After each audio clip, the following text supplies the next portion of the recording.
Hello and welcome to this special episode of Point Blank on American elections. Last few weeks, we have been taking review of the situation in America as far as the elections are concerned. And in last 2 days, a lot of things have happened, and the most important thing, as far as the top headline of all media in the world, including newspapers, then web channels, then television, satellite channels, and whatnot, the headline was Biden had stepped down from his candidature of the presidency of United States of America. So we have, as usual, with us our friend Ravindra Marathe, who's basically Indian, but last so many years he's been in America, and before that he was in Europe. So he's fond of politics of international level, though he has worked in banking and shipping and education and other industries. Right now, we are going to discuss the implications and present scenario after Biden had stepped down. So, welcome to the show, Ravindra. Uh, to begin with, I would like to ask you uh, the Joe Biden had stepped down a few hours back. So, what is the situation now in America, and what was the major reason? What was the pressure which was built up, and what was the last straw for his decision to reach to step down? Right. Thank you, Samiran. Thank you for having me. As mentioned last in our last discussion, the pressure was mounting on Biden. I mean, especially the pressure was coming from the donor group, the lobbies. And that really mounted when Wall Street Journal financiers told in no uncertain terms that unless you step down, our money flow not come, will not continue. And the same thing happened with Silicon Valley donors. So probably that was the last straw because obviously you cannot continue an election in a country like America or any other country without having sufficient funds, and especially when the donors are openly saying that we cannot have you as our candidate. So that was the probably the last straw. Did it come as a surprise? No, it was definitely not a surprise. In fact, in our discussions itself, we discussed it. It was matter of when rather than if, right? So the when happened yesterday. It was not a surprise. Uh, the situation over here is probably there is a great relief amongst Democratic Party members. I happened to talk to a local Democratic Party colleague, Democratic Party member over here. He is basically an American, and he said, "Yes, now we are relieved that the saga is over. That this was sort of a getting stretched too far." So he said, "I've it's finally it is over, and now we can have a fresh air, and we can breathe a fresh air, and we can have a new capable candidate."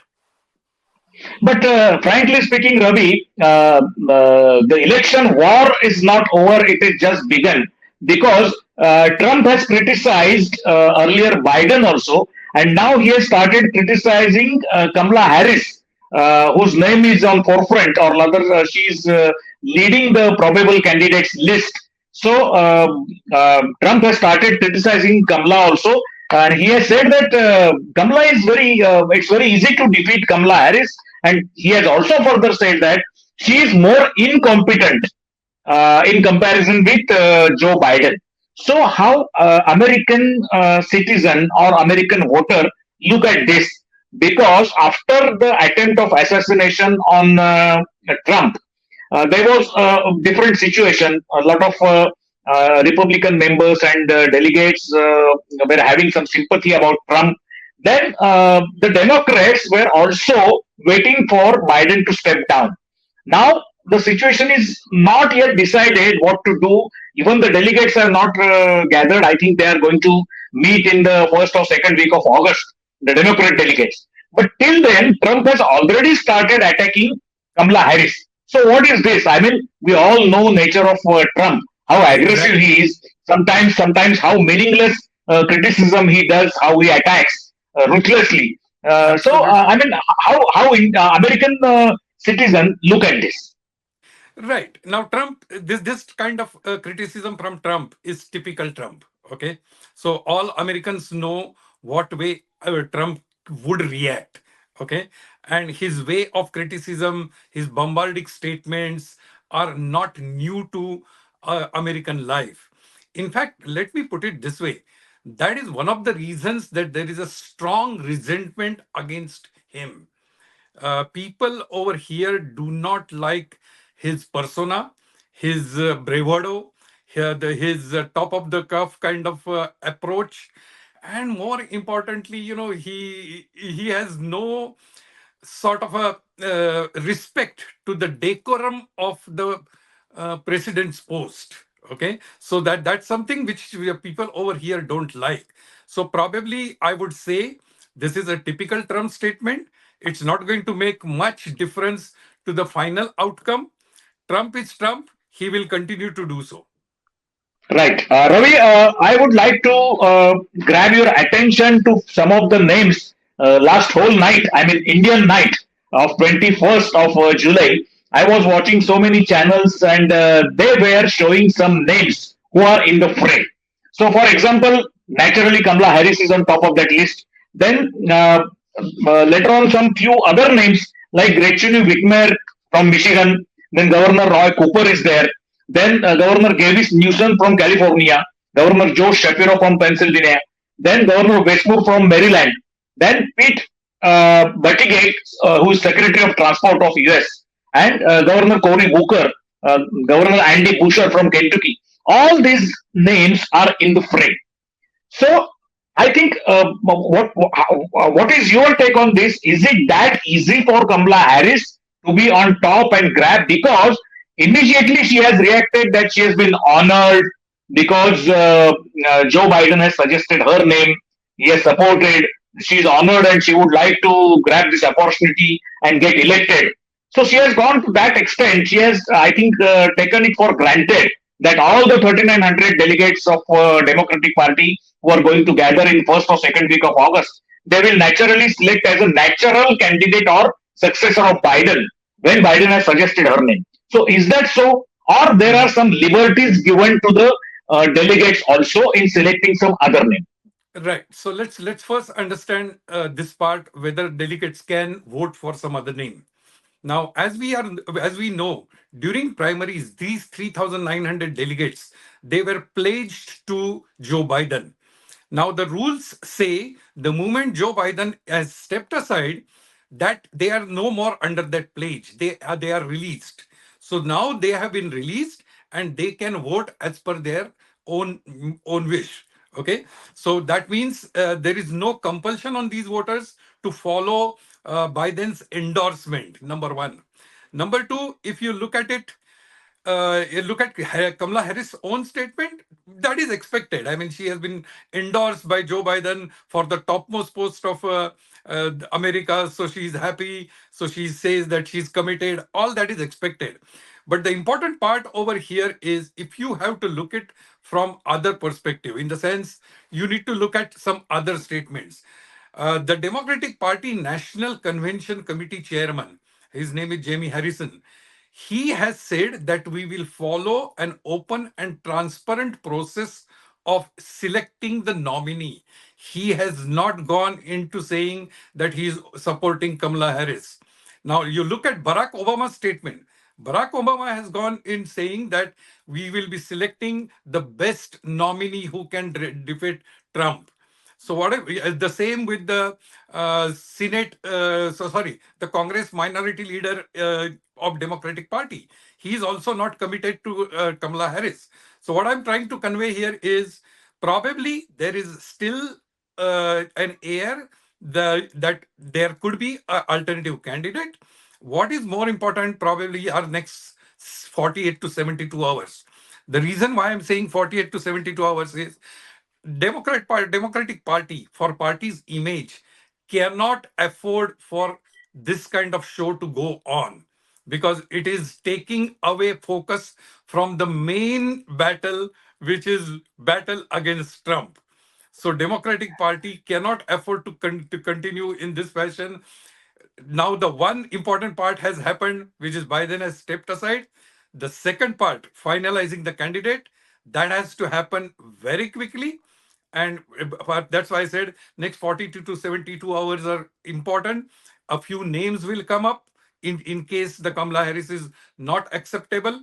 And going back to the process, uh, Samiran, there is a thought Yeah, process that they will do a virtual call of these 3,900 delegates by 7th of August, so that when the convention starts on 19th of August, by that time it will be clear who is going to be your president's candidate. So but tell typically me the one thing, Ravi. Yeah, yeah. Tell me one right. thing that are there any dark horses who are not on forefront, but those who are very much capable? And is that possible for these capable people to reach all the 3,900 delegates within the short span of 30 days or 40 days? So how the lobbying there within the delegates is done? Like in the Oscar awards, we know that the film and lobbying for the international entries, the film has to be shown, the director has to be, they have to meet the other people. Then some social and political pressures are also there, but the independence is always maintained. The liberty is given to the members. So on the same track, how these delegates are going to be convinced, or how the candidates, aspiring candidates, are going to reach to the delegates.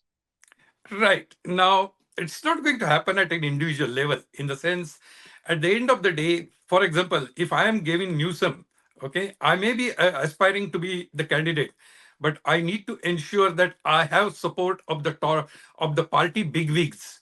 So I may be contacting the Senate Democratic Party leader. I may be contacting the leader of Congress. I may be, more importantly, I would be contacting the lobbies and the financiers and the donors.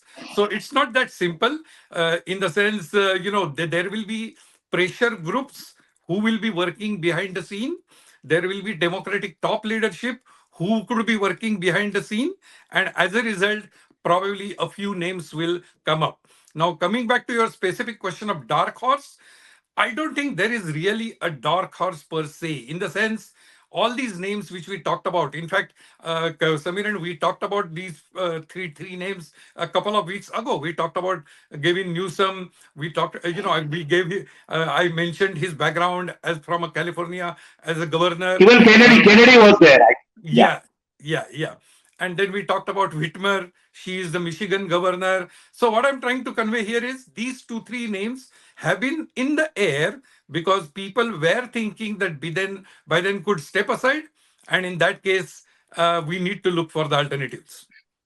Right. One more thing. Is there any remote possibility that Republican Party also might think to change the candidature, considering some young face from Democratic Party, or they have finalized and they are going ahead with Trump? What is the situation? Absolutely no chance. They are committed to Trump, and rather, to use a very different terminology, Republican Party today is mortgaged to Trump. Okay, so there is Okay. absolutely no chance that Trump will get replaced. That's the simple answer to your question. Okay. The reason why I asked you this question, because considering the image of Biden on international level, his erratic nature, then the world relations which he has spoiled, and he is alleging on Biden about economy and 30% slashed this recession has been increased at the times of tenure of Joe Biden and all that. Uh, I would like to understand that what is take of Indians staying in US about Biden, now about Democratic, let us say, and Trump. So, how do they think about these two candidates? One is to be nominated yet from Democratic, and other is Trump. So, what is the take of our Indian people staying over America since last so many decades? Right. That's a very interesting question because, I will just give you an example. And that is the example of the rally which our Prime Minister Modi conducted along with Trump at Dallas. Okay. And Yeah, yeah, that created an impression as if the Indian community is for Republicans. But the reality is different. The reality is Indian community has always been pro-democratic. And so that's what important thing. In fact, the surveys show that approximately 63% of the Indians are committed to Democratic Party. So that's the simple answer to your question. There is another aspect as far as the Indian community is concerned, and that could be again of interest for viewers back home in India. We may think that Indian community is worried or is concerned about the Indo-American relationship. Okay. But what happens is when Indians come here and they settle down here, they are worried about their day-to-day problems over here. So they are worried about the healthcare cost. They are worried about the economy. They are worried about the inflation. So probably, Indo-American relationship, it's all good uh, for a topic over a cup of tea, but that doesn't really matter. And Indian community is definitely for Democratic Party. Ravi, tell me frankly, some media persons in India, they have reacted that since last so many weeks, Barack Obama has taken a lot of interest in putting some pressure on Biden for stepping down. But it seems that, I mean, I don't know whether it is a fact and true or not, but his wife, Barack Obama's wife, Michelle, I think, is she really interested in coming into the fray and contesting the election? Because that time also, when Barack Obama completed his tenure, her name was in forefront being a first lady, but that never happened. But right now the situation is different. Barack Obama is reacting on each and every step. He has also reacted after Biden had stepped down, and he has praised Biden like anything that he is a great leader who has done so many things for the nation, and so we must appreciate his contribution for the development of America. So, how do you look at this? Is Michelle Obama is really a contestant, or she wants to be in the fray? What is your take on this? Honestly, Michelle Obama has all along said very clearly that she has no aspiration, no political aspiration, and she's not interested in contesting any election. She has been, she has maintained a low profile. And the important part about Michelle Obama is everyone knows, even when Barack Obama was president, she has her own viewpoints, her own strong personality. So people say that if she says no, it means no. So probably it would be a far-fetched argument that that she could be a dark horse, but I don't think she is anyway interested. Time and again, she has told reporters that she has no interest in this post. Okay, okay. Another part, again coming back to Kamala Harris. See, Kamala Harris has got 25 to 28 years experience in policy making tracks, or she was number two in Biden's, she is number two in Biden's government, Vice President of United States of America. But having said so, but right now, considering the other names in the fray, coming back to the delegates of Democratic Party, as you rightly said, that they have got every choice to concentrate or elect some other name also. So, what could be their take on Kamala Harris? Because as in last 2 3 episodes, you had mentioned some weaknesses, some strengths of Kamala Harris, and she never puts any weightage or she never takes any baggage of her origins being in India. She thinks, and of course that is a fact. She is total American lady, and who has many times opposed also for the migration, illegal migration policies and all that. So, considering all that, do you think that these Democrat delegates, 3,900 delegates, would vote for her and finalize her name, or some of them may oppose her also? Right. Now, we have to consider Kamala Harris nomination or endorsement on 3 points. Now, the first point, and this will happen with most of the delegates. First point is they will look at the data. They will look at the survey and they will say, is she capable of winning? And then that's the first point they will consider. The second point which they will consider is her track record.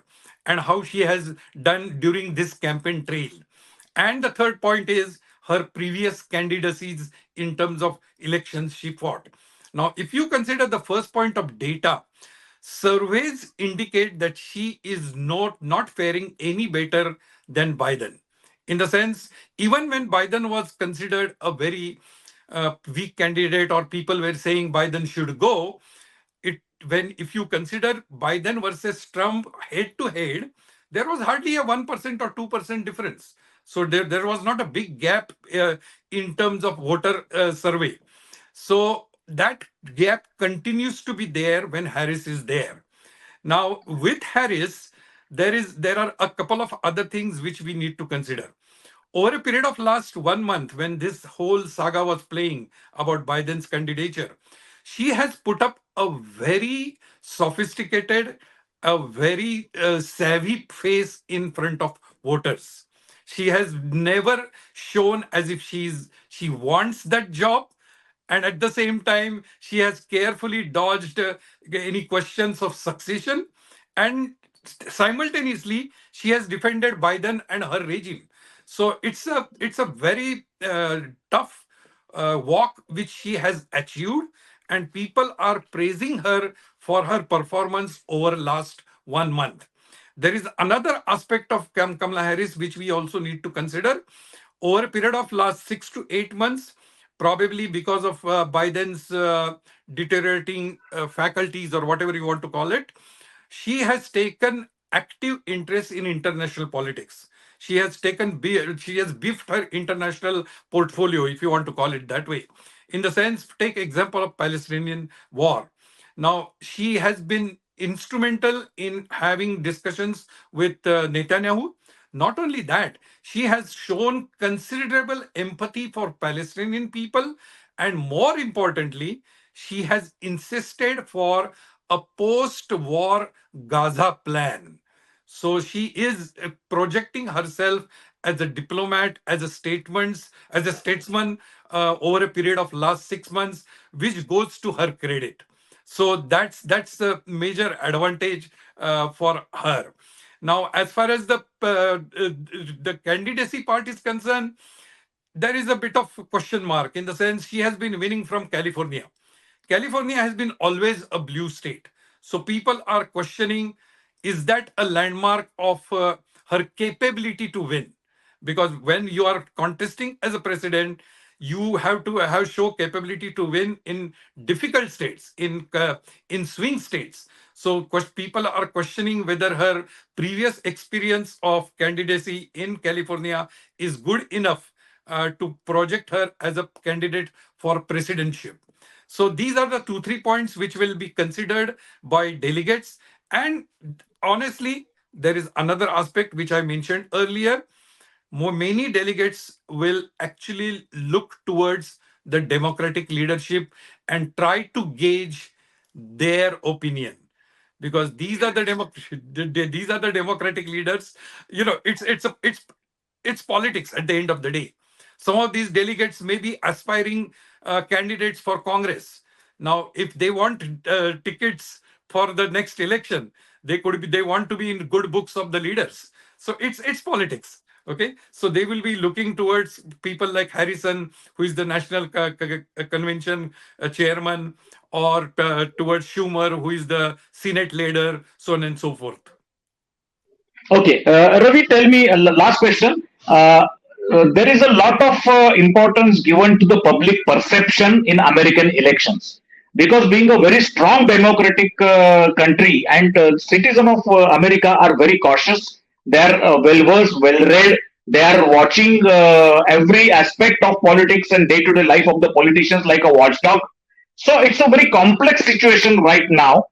Do you really think so that, considering all these two names, Trump and Kamala Harris, can there be any other young, bright, vibrant, and aggressive leader come forward and claim that he can take America forward with lot of enthusiasm, lot of vibrant decisions? And if you remember Barack Obama's few speeches and his debates on television, that total importance of America, yes, we can do. whatever he had said, that had impressed American citizens like anything. So in this situation, even if Kamala Harris has got some more than 25 years of executive experience of running so many administrative part of American politics and the government also, even in presence or absence of Joe Biden, how do you foresee the possibility of coming suddenly some young, vibrant personality? Maybe he's a governor or maybe he's a secretary of transport or some other person, which will impress the American citizen. Yes, he could be our or she could be our leader who can take America forward. Is there any possibility? Do you think so? Is there any name which can impress, convince the American citizen and voter? Yeah, if I have to consider this aspect, then probably I will take two names. One is the Gavin Newsom, who is the California governor, and second is the Whitmer, she's the Michigan governor. Peter Buttigieg, who is the transport secretary, he has done exceptionally well in terms of his administrative capabilities. But it's probably a difficult situation for him because he's part of that LGBT group, so he's gay. Okay. Hmm. So it that I know in today's world that shouldn't be a disqualification at all, but there is still some reservation about that aspect amongst many conservative minds. So probably that is the reason he could be ruled out. On the other But hand, Ravi, frankly speaking, since you have raised this subject, is there any sort of taboo or some sort of reservation in the minds of American citizen, American voter about the candidature of some female, some lady is contesting the election of American top slot? So, is there any sort of reservation? Because if Kamala Harris would be there, first thing she will be having Asian or Indian origin, that is, she is not white, and second thing, she is a female candidate. Even though American democracy knows that equality, and they are interested in the track record and the capacity to lead the country in future. So, what could be the take as far as the ladies and gentlemen are in the fray? What could be the take of American citizen and voter? right, and that's a very important point which you have raised, because with Kamala Harris there are two tags. One, she's woman, and second is she's woman with color. Okay, and these two tags play an important part in swing states. It has been proved time and again, apart from the age factor or the education factor, the gender factor plays an important role. In fact, if you look at the 2020 or 2016 or earlier elections, uh, whenever there is a woman candidate, uh, the the male folks or the male population over here, they tend to vote for Trump. And in fact, even when there was a fight between Trump and Biden, traditionally male population is tilting towards Republican, and woman population always tilts toward Democratic Party. This time there is another aspect to that. Kamala Harris, as I said, she's woman of color. So that could also make a little bit of difference, because there is a clear-cut distinction between how people with white people vote versus people with color vote or Hispanic people vote. And these votes, they do a lot of difference in the swing Right. states. Right. Ravi, I think very important developments are taking place in this fray of top slot of America. We are going to talk frequently again and again as far as the time is concerned. Whenever we both are having the time, we will talk on that. But meanwhile, I would request you to keep watch on this situation, on this changing developments, so that our Indian audiences are more interested in understanding what's exactly going on there. I know Right. that after Biden has stepped down, the situation is quite changed, and till second week of August, there are 20-30 days in between, and Democratic Party will have to take very tough decision considering all the aspects in the best interest of the country.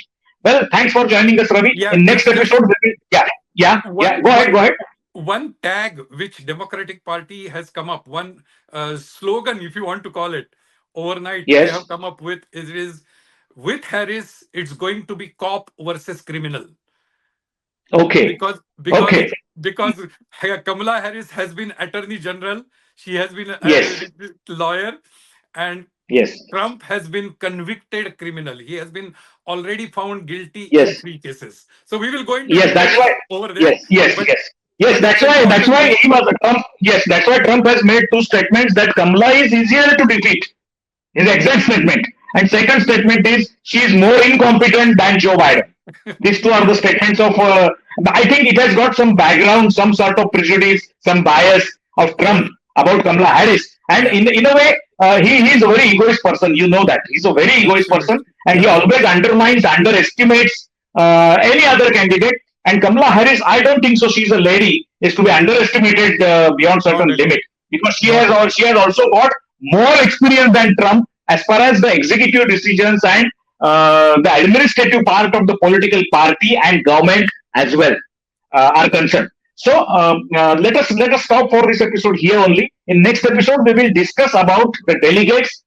You can take some review of the delegates and their Sure. thoughts and how they are thinking on some different track. You can just track down these developments of Definitely. Democratic Party and even in Trump camp what they are planning to do because he is also undergoing some legal cases. Some verdicts are yet to be announced. So he might be in trouble if the verdict goes against him. So it will be worthwhile to watch all these developments. So thanks for joining, Ravi. And Thank for you. our viewers, we'll be certainly coming in next episode with some developments to you. Till then, watch my show on Max Maharashtra. That is Point Blank. Thanks a lot. Thank you.